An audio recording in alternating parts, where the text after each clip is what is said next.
Sorti du lancement de l'initiative européenne Pacte vert et résilience pour le septentrion, le PNDP, Programme national de développement participatif, poursuit son travail d'accompagnement des collectivités territoriales décentralisées. Bien sûr, en se fondant sur l'intercommunalité qui consacre le changement de modèle d'appui du volet agropastoral dans les régions. Nous sommes allés élever la dimension avec la nouvelle ingénierie de planification territoriale qui est axée beaucoup plus dans l'intercommunalité au niveau du département. Et la maîtrise d'ouvrage est assurée par les syndicats des communes ou alors les organisations de producteurs.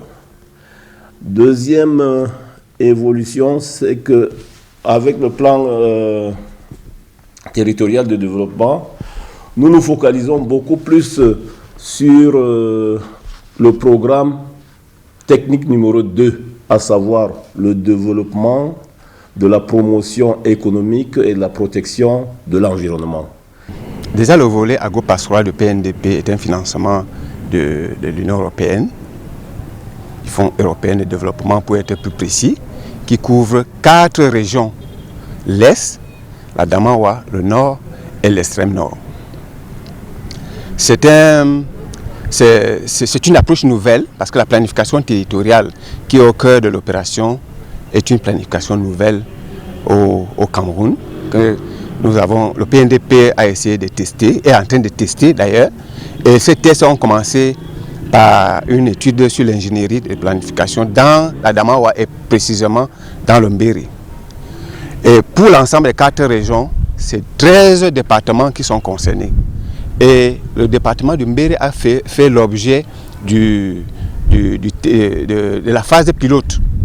Et aujourd'hui, les résultats de Mbéré nous ont donc renforcé dans cette intention de nous projeter maintenant dans les 12 autres départements de la Damawa, du Nord, de l'extrême Nord et de l'Est. Ce travail consiste à élaborer à la base pour chaque département un plan territorial de développement orienté vers le développement des filières. Et les filières qui nous intéressent ici sont les filières agropastorales, donc l'agriculture et l'élevage. Mais alors, des filières qui sont assises sur les syndicats des communes, dans le sens de renforcer la politique du gouvernement camerounais qui consiste à regrouper les communes dans le cadre de l'intercommunalité afin que les investissements qui doivent se faire puissent profiter au maximum des communes et par conséquent puissent toucher plusieurs personnes à la fois. Dans la démarche d'ensemble, la formation et l'implication des communautés sont essentielles dans l'élaboration des plans territoriaux de développement. Au jour d'aujourd'hui, nous sommes en train de boucler le processus d'élaboration des plans territoriaux de développement. Et d'ailleurs, ici à Guidé où nous nous trouvons, nous sommes en atelier de planification et d'ici 3-4 jours, nous aurons le plan territorial du Maolouti déjà élaboré. Effectivement, nous sommes venus pour travailler sur la programmation des investissements de l'agriculture et de l'élevage, bien sûr, agropastoral. Il y a beaucoup d'investissements, pas seulement pour les GIC, pour tout l'arrondissement. Aujourd'hui, on a retenu 4 points d'eau pour l'élevage. Sur le terrain, le syndicat des communes et les organismes d'appui identifiés soutiennent l'action du PNDP. Nos activités sont plus centrées vers les activités agropastorales dans l'élevage et l'agriculture. Nous avons étudié le territoire, donc nous avons élaboré 3 diagnostics. Le premier, c'est le diagnostic de l'espace territorial d'intervention qui consiste à étudier le territoire, dans la monographie, quelles sont les potentialités, ainsi de suite, ainsi de suite. Le deuxième diagnostic consiste à étudier l'organe de gestion, c'est-à-dire le syndicat des communes du Mayo-Louti ou alors des autres départements. Et le troisième diagnostic, c'est le diagnostic des filières agropastorales. Nous sommes dans le site 2, qui est constitué de 5 départements. Il s'agit du département de la Benoué, le département de Mayo-Louti dans lequel nous sommes, le département du Mayo-Rei, le département du Faro et puis le département de la Vina dans la Damawa. Déjà, il ressort que la filière maïs est très représentative. Presque partout, cette filière est sortie parmi les priorités. Et au niveau de l'élevage, c'est la filière bovine. Mais la particularité revient dans la Vina, où les tubercules sont aussi en train de prendre de l'ampleur. Donc de manière globale, l'oignon aussi dans cette zone, la zone du Mayo-Loutier, la zone de la Benoué, il y a assez d'oignons. Et lorsque nous avons étudié la rentabilité économique, nous nous sommes rendus compte que les producteurs d'oignons gagnent beaucoup d'argent. Donc vraiment, c'est une filière à promouvoir dans cette région. Et puis, en 5e position, viennent de manière ex aequo le niébé, les pastèques, ainsi de suite, ainsi de suite. Les résultats obtenus jusque-là se déclinent en 2 grands groupes. En ce qui concerne le plan territorial du développement, il y a l'ONG, la SAT, le BET SAT qui a été recruté et qui est en train qui est déployé sur le terrain. À ce jour, il nous a été déjà présenté le rapport du diagnostic consolidé et nous sommes en train déjà de procéder à la planification proprement dite et à la programmation. Nous avons terminé la Benoué, le Faro, et aujourd'hui, à ce jour, nous sommes entre le Mayo-Louti et le Mayo-Rey. Le 12, ce sera le département de Vina qui va procéder à la planification. À ce jour, nous avons reçu le rapport de démarrage et dans notre programmation, au plus tard le 1er avril 2022, les différentes entreprises seront déjà déployées sur le terrain en vue du démarrage effectif des travaux. Alors, au-delà des résultats de la R1 qui concernent les routes, l'aménagement des routes avec la réhabilitation des ouvrages ou la construction des ouvrages, il y a la partie R2 qui concerne l'appui aux filières des organisations de production. Je peux citer comme ça les magasins de stockage, je peux citer les complexes sanitaires composés de parcs vaccinogènes, de bains d'étiqueurs et de forages pastoraux équipés de pompes à énergie solaire. Je peux citer également les abattoirs et aussi des forages pastoraux tout court.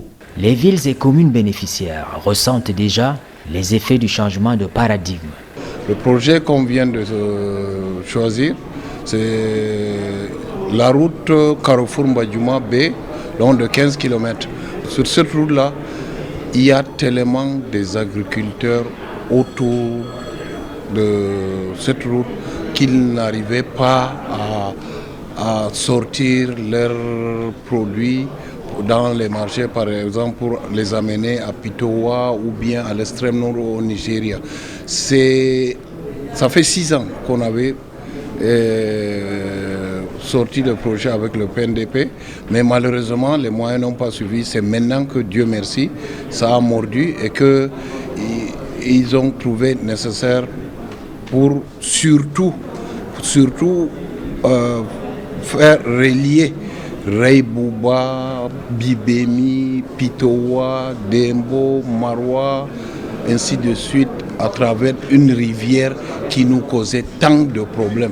La rivière au niveau de Mbadjouma. Vous voyez, ça va nous sortir définitivement de certaines difficultés liées aux communes parce que, vous voyez, il est bien vrai, on est d'une coloration politique très différente, mais avec l'intercommunalité, désormais, nous sommes un et nous menons les mêmes activités, et ceci pour le bien-être de nos populations.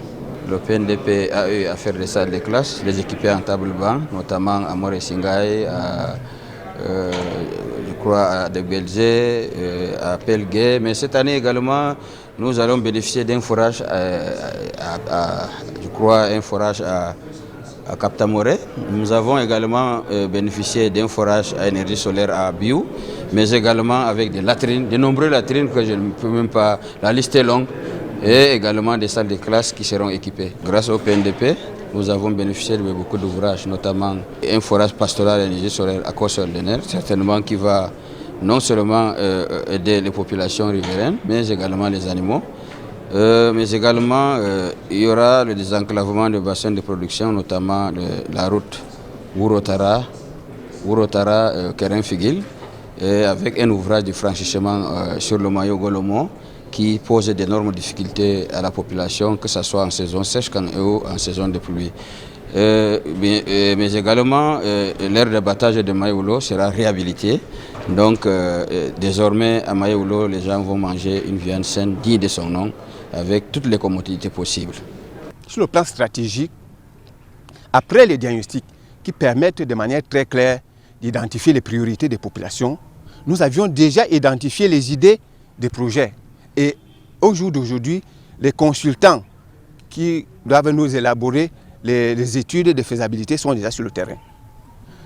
Et nous sommes tout simplement en train de boucler le processus pour formaliser le document et le soumettre au conseil syndical. Ça veut dire que l'étape suivante va consister sur la base des études de faisabilité qui vont nous être livrées à lancer les marchés pour recruter les prestataires qui vont se mobiliser pour pouvoir réaliser les ouvrages qui vont désenclaver, à défaut de le faire pour tous les bassins de production, tout au moins, désenclaver les bassins de production des filières porteuses que les syndicats et les organisations de producteurs ont jugées comme étant prioritaires. Alors, pour ce qui est des ouvrages de désenclavement, c'est des pistes rurales que nous sommes soit en train d'ouvrir, soit en train de reprofiler. C'est aussi les ouvrages de franchissement qui peuvent être des radiers, qui peuvent être des ponceaux, qui peuvent même être des ponts pour certains, et qui permettaient donc l'écoulement de produits facilement des bassins de production vers les magasins de stockage, des magasins de stockage vers les marchés pour la commercialisation. Maintenant, en ce qui concerne l'élevage, nous avons ciblé déjà les pistes à bétail.